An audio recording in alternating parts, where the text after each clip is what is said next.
In un mercato globale che diventa sempre più complesso, cresce la necessità per imprese, istituzioni e consumatori di adeguate garanzie sulla qualità e sicurezza dei prodotti e servizi acquistati. Un'esigenza ancora più importante nei settori sensibili che riguardano da vicino la tutela della salute e dell'ambiente.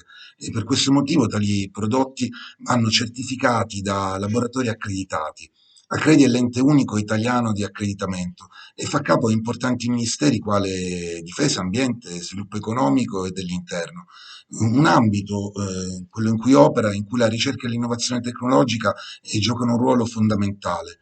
In questo senso, che impatto può avere la blockchain? Quale apporto può dare nella gestione dei delicati processi seguiti da un ente come Accredia? Per parlarne diamo il benvenuto a Filippo Trefiletti, direttore generale di Accredia, e ad Emanuele Riva, direttore del Dipartimento Certificazione e Ispezione dell'ente. Bene, Trefiletti, può brevemente descriverci quali attività svolge Accredia? Accredita è stata designata dal governo italiano come ente unico di accreditamento. Ente unico perché c'è una normativa europea che ha imposto che in ciascun Stato membro dell'Unione ci possa essere un unico ente di accreditamento per accreditare appunto organismi di certificazione e di ispezione, laboratori di prova, laboratori di taratura e altri organismi cosiddetti di valutazione della conformità. Questo regolamento attribuisce all'accreditamento un ruolo di pubblica autorità nell'interesse generale e naturalmente Accredita, essendo un soggetto privato, svolge questo ruolo sotto uno stretto controllo del governo. Il nostro scopo in fondo è quello di garantire fiducia verso le certificazioni emesse sotto accreditamento attraverso una valutazione di competenza, indipendenza e imparzialità dei soggetti accreditati e questa attività prosegue nel tempo. L'accreditamento, una volta rilasciato, non è un documento eterno, ha bisogno di sorveglianze periodiche e di rinnovi alla fine del ciclo di accreditamento. In questi anni, in che misura la tecnologia ha cambiato i vostri processi? Molto, in particolar modo nel 2020, perché trattandosi nel nostro lavoro di svolgere attività ispettive e quindi un lavoro itinerante, il blocco delle movimentazioni è stato una vera e propria rivoluzione. Abbiamo introdotto le cosiddette attività di verifica da remoto, via computer o con altri strumenti di collegamento e questo ha consentito, con i conteggi alla fine del 2020, in pratica di non perdere nulla quantitativamente parlando, cioè siamo riusciti a svolgere la nostra attività pur senza andare più in giro o comunque con una forte riduzione delle verifiche in presenza.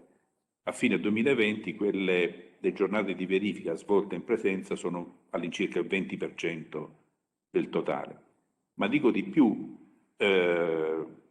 questa esperienza non finirà, anche se il Covid sparisse, come tutti speriamo, in via definitiva, perché abbiamo scoperto che questa modalità di verifica riesce a coniugare efficienza ed efficacia. Non sempre naturalmente si può svolgere l'ispezione da remoto, ma spesso sì, e questo significa anche riduzione di costi, maggiore sicurezza, minori spostamenti, quindi minori rischi di infortuni, incidenti e quant'altro. E fra l'altro abbiamo anche introdotto altre innovazioni, in modo particolare a fine 2020 abbiamo smesso di emettere i certificati di accreditamento in forma cartacea, ma li emettiamo adesso con un QR code che permette di visualizzare i contenuti del certificato. Non sto a dire di altre innovazioni per un maggiore sviluppo dell'uso del digitale, dalla domanda di accreditamento alla interazione fra gli ispettori di accrediti e i soggetti accreditati, ma certamente la tecnologia influenza sempre di più il nostro modo di lavorare. Ecco, proprio la necessità di lavorare in remota porta a una maggiore attenzione su quella che è la sicurezza e la veridicità del dato. Per questo mi chiedevo che ruolo ha o potrebbe avere una tecnologia come la blockchain. In questo momento noi non usiamo la tecnologia blockchain, ma la osserviamo con molta attenzione e con molto interesse. Fra l'altro abbiamo partecipato a un progetto pilota condotto dal Ministero dello Sviluppo Economico, focalizzato sulla filiera del tessile, una delle filiere più importanti per l'economia italiana, e abbiamo riscontrato la possibilità di uso anche inserendo nei dati che vengono garantiti dalla blockchain il possesso di una certificazione accreditata. Questo è molto importante perché noi pensiamo che la blockchain avrà un'importanza sempre maggiore, una diffusione sempre maggiore, soprattutto considerando il carattere di internazionalità delle certificazioni e dell'accreditamento, ma non potrà mai sostituire una certificazione perché in fondo è uno strumento tecnico, digitale, se vogliamo, che accompagna delle transazioni, delle relazioni sia commerciali che anche quelle che possono esistere fra un soggetto certificato e l'organismo che certifica, o un soggetto accreditato e l'ente di accreditamento. Quindi il bloccare, diciamo, il garantire la veridicità di queste certificazioni può essere un fattore molto importante. Infatti, entrando nello specifico, volevo domandare al direttore Riva, che appunto dirige il Dipartimento Certificazione e Ispezione, quale può essere, secondo lei, la naturale collocazione e ambito di sviluppo di una tecnologia come la blockchain all'interno, dei processi che gestisce il vostro ente? Io inizierei a fare degli esempi di cosa è già successo, quali sono le prime esperienze di blockchain da parte di soggetti accreditati.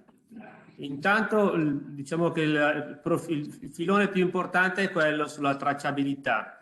Ci sono già casi in cui i prodotti hanno un QR code, già prodotti a scaffale intendo, quindi con il QR code riesci a tracciare tutta la storia di questo prodotto, riesce a tracciarla tramite blockchain garantendone effettivamente tutti i passaggi.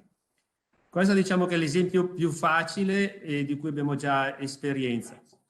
Altre esperienze simili le abbiamo nel mondo della certificazione delle persone, in cui viene dato per certo, vengono messi per certi dei dati riportati al curriculum.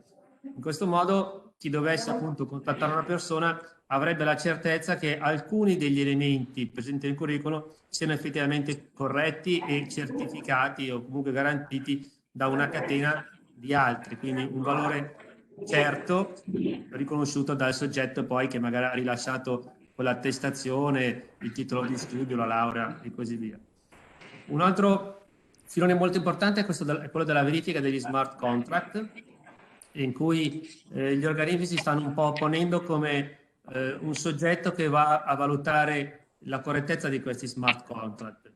Smart contract oggi sono diciamo lasciate alla responsabilità soltanto sugli aspetti giuridici, però bisogna insomma, avere un profilo un pochino più ampio, non basta soltanto il notaio oggi per verificare la regolarità di uno smart contract, ma serve uno staff di persone che abbiano multicompetenza, che però comunque riescano a mantenerne l'indipendenza e l'imparzialità. E l'ultimo potrebbe essere la verifica dei processi, cioè la verifica in generale di tutti i processi messi in blockchain, quindi la garanzia che ogni parte di un processo sia stato svolto e sia stato svolto a una certa data. Questi sono i principali insomma, filoni su cui si sta lavorando come blockchain. E andando ancora più nello specifico, se possibile, proprio in un processo di accreditamento, dove può essere applicata al meglio, cioè fase istruttoria, verifiche ispettive, sorveglianza, gestione NC o sanzioni. Lo sviluppo più semplice che possiamo vedere a breve è la pubblicazione dei certificati di accreditamento in blockchain. Questo garantirebbe la certezza del dato e l'immutabilità nel tempo, l'incorruttibilità del dato. Questo a prescindere dai sistemi informativi di Accredita che potrebbero sempre avere dei problemi in futuro come tutti i sistemi informativi. Quindi questo ci tutelerebbe anche dal garantire insomma, la certezza di questo database che alla fine è l'output dell'accreditamento. Oggi appunto abbiamo smaterializzato i certificati e il digitale dobbiamo essere certi che funzioni. Mettere in blockchain sarebbe una certezza. Altra cosa interessante potrebbe essere ragionare sulla pubblicazione in blockchain delle sanzioni, che è il lato negativo rispetto alle certificazioni, quindi sempre rendere certo questo evento. Oppure se vogliamo andare ancora più nel dettaglio, mettere in blockchain alcune fasi del processo di accreditamento. Per esempio, quando abbiamo ricevuto una domanda di accreditamento, quando abbiamo fatto le verifiche, chi ha fatto le verifiche, i rilievi messi in verifica.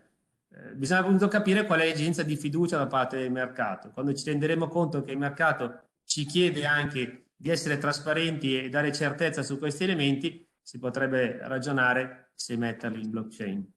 Ecco, Riva, a questo proposito volevo chiederle quali benefici prevede nell'immediato e quali sul lungo termine invece, proprio per l'introduzione della blockchain. Sull'immediato diciamo che potrebbe essere l'aumento di fiducia nello strumento dell'accreditamento. Se ci dimostriamo pronti su questa nuova tecnologia, ci potremmo anche dimostrare appunto trasparenti e disponibili a mettere delle informazioni in chiaro. Toglieremo dubbi su quali dati appunto su cui noi stiamo lavorando. Questo nell'immediato, quindi l'aumento della fiducia. Sul lungo termine, l'importante secondo me è far capire il sistema di accreditamento e certificazione che ci sono i temi nel mondo della blockchain. Io ne parlo soprattutto in previsione degli smart contract. Gli smart contract sappiamo che saranno in futuro molto importanti e far capire che l'accreditamento è presente su questi temi potrebbe aiutare insomma tutta la filiera, sia la filiera interna, l'accreditamento e certificazione, ma penso che sia anche un servizio utile al mercato. Difficile pensare che un notaio si metta a verificare uno smart contract. Non è soltanto appunto guardare gli aspetti giuridici che sono dietro un contratto, ma è tutta la complessità dello strumento che deve essere valutato. E oggi, essendo gli strumenti così dinamici e così complessi, non possono essere lasciati soltanto a una persona, per esempio un notaio, nella valutazione. Quindi a lungo termine immagino che possa essere lo smart contract il punto più importante. Sì, d'altronde Accredia si muove all'interno di un contesto internazionale e soprattutto europeo come ente unico di certificazione che rappresenta l'Italia in questo ambito e fa riferimento a diversi ministeri, tra le altre cose chiave che si occupano di settori importantissimi quali la salute, l'alimentazione, lo sviluppo economico, la difesa. Pertanto vorrei tornare dal direttore generale Trifiletti e chiedere se secondo lei l'introduzione sempre più massiccia della digitalizzazione, nello specifico della blockchain, può portare alla tanto agognata semplificazione amministrativa, avendo un significativo impatto nel nostro contesto italiano, e anche chiederle se la blockchain può rientrare all'interno di un progetto ben strutturato in ottica Recovery Fund. Effettivamente noi siamo parte di una rete internazionale, intanto perché applichiamo standard normalmente emanati da ISO, quindi validi in tutto il mondo. In secondo luogo perché firmiamo gli accordi internazionali di mutuo riconoscimento in base ai quali le certificazioni o i rapporti di prova emessi sotto il nostro accreditamento sono riconosciuti validi come validi in tutto il mondo. Ma sul piano interno siamo anche in stretta relazione con il governo. Abbiamo con 6 diversi ministeri degli accordi, delle convenzioni in base ai quali è stata affidata ad Accredia la responsabilità di valutare gli organismi che svolgono attività di certificazione in ambiti regolamentati da leggi o direttive europee. E questa è una tendenza crescente. Il ricorso ad Accredia è già di suo una forma di semplificazione del rapporto fra la pubblica amministrazione e gli organismi accreditati e quindi in ultima analisi a vantaggio delle imprese. La natura privatistica di Accredia, che pure svolge questo ruolo, appunto, come detto, di pubblica autorità, è molto importante perché siamo una struttura flessibile che si riesce a modificare con relativa rapidità e soprattutto che è molto attenta alle tendenze del mercato. Per questo, ripeto, guardiamo con molta attenzione al fenomeno della blockchain e abbiamo la presunzione di farci trovare pronti nel momento in cui il mercato sarà, tra virgolette, maturo per un utilizzo non più episodico ma sempre più diffuso e sistematico. Insomma, dobbiamo fare da cerniera fra la tendenza del mercato e il riconoscimento del governo, delle autorità responsabili sulle singole materie che lei ha citato. Da questo punto di vista anch'io penso che il piano detto Recovery Fund di ripresa e resilienza sarà un'ottima occasione per esplorare nuove forme di uso del digitale, e la filiera delle certificazioni e dell'accreditamento rappresenta, a mio parere, un paradigma che calza a pennello in questa nuova logica che il governo intende promuovere. Io sono fiducioso che nei prossimi mesi, se non nei prossimi anni, noi avremo delle novità in questo senso. Appunto vorrei concludere domandando a Riva quali sono le spinte sia in ambito italiano che europeo, spinte normative che portano voi e i vostri stakeholder a puntare su una tecnologia definita di decentralizzazione quale la blockchain. Tutto il contesto, non è soltanto gli atti normativi, ma tutto il contesto che sta spingendo in questa direzione. D'altronde abbiamo recentemente un ministro sull'innovazione tecnologica e la transizione digitale, quindi anche in Italia si è capito in maniera molto chiara che la direzione è questa. A livello europeo si è partito con il Cyber Security Act, è arrivata la direttiva NIS, adesso abbiamo un decreto di semplificazioni che ha regolamentato gli effetti giuridici degli smart contract. Entro un mese dovremo capire appunto come questi smart contract potranno essere regolamentati, quindi siamo proprio nel mezzo di questa evoluzione. Abbiamo anche noi, dal punto di vista del network dell'accreditamento, ne partecipiamo diciamo, a un network mondiale, e le strategie di questa infrastruttura internazionale dell'accreditamento ha posto come principali pilastri sono l'intelligenza artificiale, la blockchain e il post-Covid. Post-Covid per noi vuol dire attività in remoto, c'è chi inizia a fare le verifiche con i droni o con altre tecnologie di questo tipo. Quindi i pilastri per l'evoluzione ci sono. Questa settimana, per cambiare tema, ma non tanto, Bitcoin è al massimo storico, ha fatto il più 666% in un anno, Ethereum più 1000%, quindi mi sembra chiaro che l'argomento del giorno sia questo. Il mese scorso abbiamo fatto una convenzione con Agid, sempre sul tema di innovazione e sviluppo tecnologico, non specifico sulla blockchain, però sugli ambiti di information security. Quindi mi sembra insomma, è facile insomma, far capire quanto il tema sia importante e caldo in questo momento. Bene, io ringrazio il direttore generale di Accredia Filippo Trifiletti e direttore Dipartimento Certificazione e Ispezione sempre di Accredia Emanuele Riva. Grazie mille, buon lavoro, a presto. Grazie a voi. Grazie.